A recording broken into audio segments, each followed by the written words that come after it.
Hey, what's up? It's Phoenix and welcome back to my YouTube channel. I encourage you to hit that like button, to subscribe for more quality content, and to share with your friends. I also encourage you to check out the playlist tab for more videos and to check out my books on my author page. I'll put the link in the description. Today, I'm going to read an essay that I wrote 3 years ago whenever I lost my grandfather. I recently lost my best friend as well, or one of my best friends, who passed away. And so in order to grapple with death and to think about loss and to remember the people that are a part of our lives and have been a part of our lives, I wanted to share this essay that I wrote called Grappling with Death. And I wanted to dedicate it to my grandfather and the people that I've lost in my life.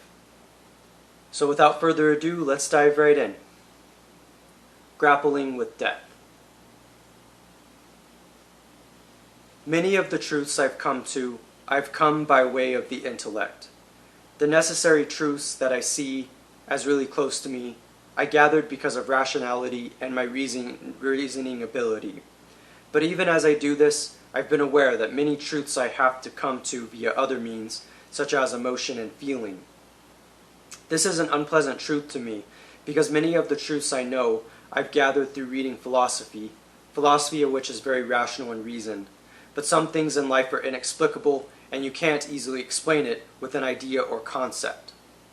Of course, this challenges my worldview and forces me to get out of my comfort zone.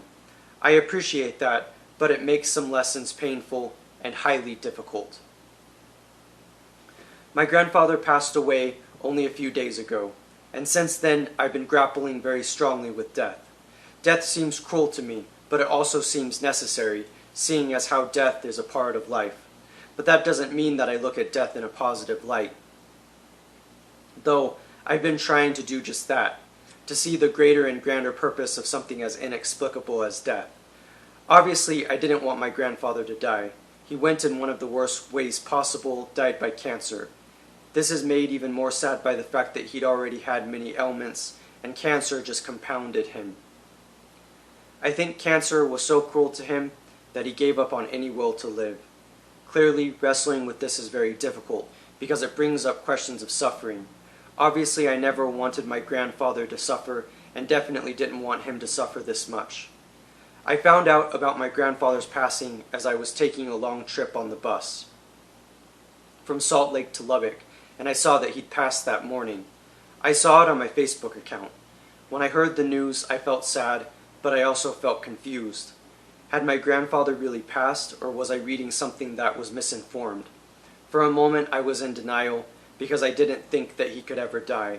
I knew he was headed towards death, but I honestly thought that I'd have more time.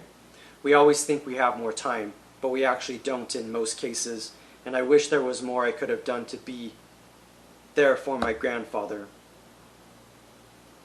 I know I can't intellectualize pain. I wrote that on my Facebook as well. You can't intellectualize pain, grief, and loss the same way you can philosophical concepts.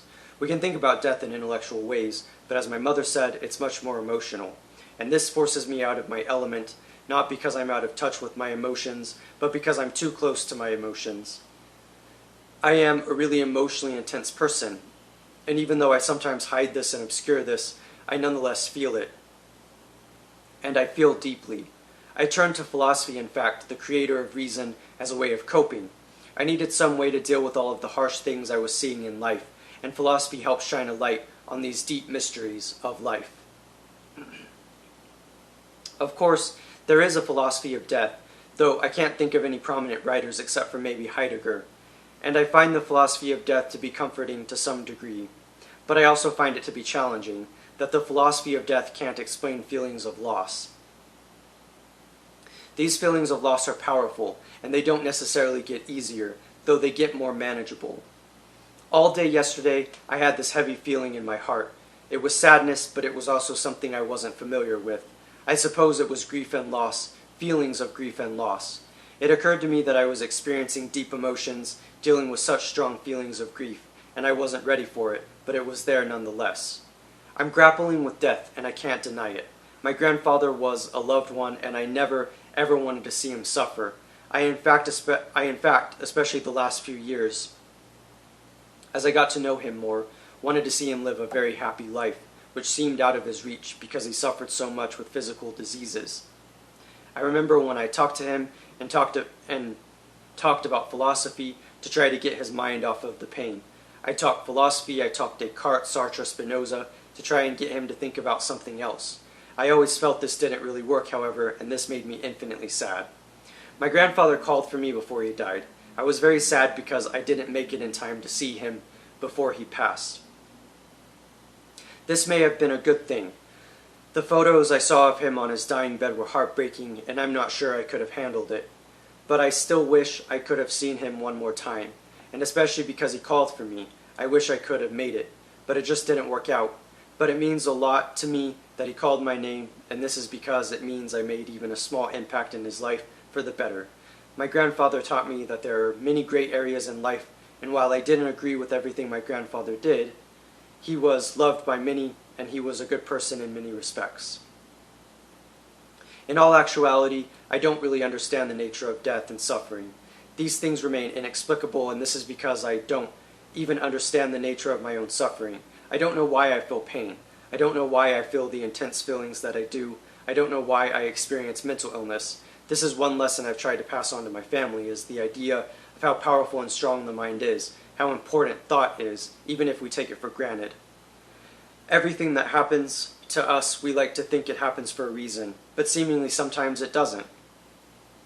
Sometimes there is just suffering. Sometimes there is just sadness. We can't explain it all with the intellect. Experiencing this death makes me more cognizant of the songs that some of my favorite rock bands sing about. Songs about the death of a loved one, a special one. I guess this is how I deal with the pain of loss. I accept that my grandfather is out of this painful world. Truth be told, I think he provided a unique perspective on life, and I will never forget when he told me that every argument has a solution. I interpreted this as an argument with other people as well as a formal, logical argument. And truth be told, I cherish the uniqueness of my family, even if there is also a lot of pain. I cherish the fact that to me, we only have this one life, and we need to engage so deeply with this life. As my friend Tracy has been saying, life is so short and so precious, and I want to see myself appreciate that. Really engage with life. Don't seek to understand it all, just feel it. Because we're okay. In the end, we no longer suffer. Again, I'm Phoenix, and that was my essay that I wrote 3 years ago to honor my grandfather's passing. I miss my grandfather, and I made this video and had originally written this essay and other essays because I'm just trying to understand the world. I'm trying to cope with loss and with grief, and I'm trying to understand how to live and how to accept sad things that happen, and I am always trying to make the world a better place in some way. It's very important to me, and so I thought by sharing this essay and keeping the memories of my loved ones alive, I would be able to convey some of these deeper truths. I hope that you enjoyed this essay, and I definitely encourage you to check out my other videos, and yeah, I appreciate you stopping by. There is much more content to come, and I will see you next time.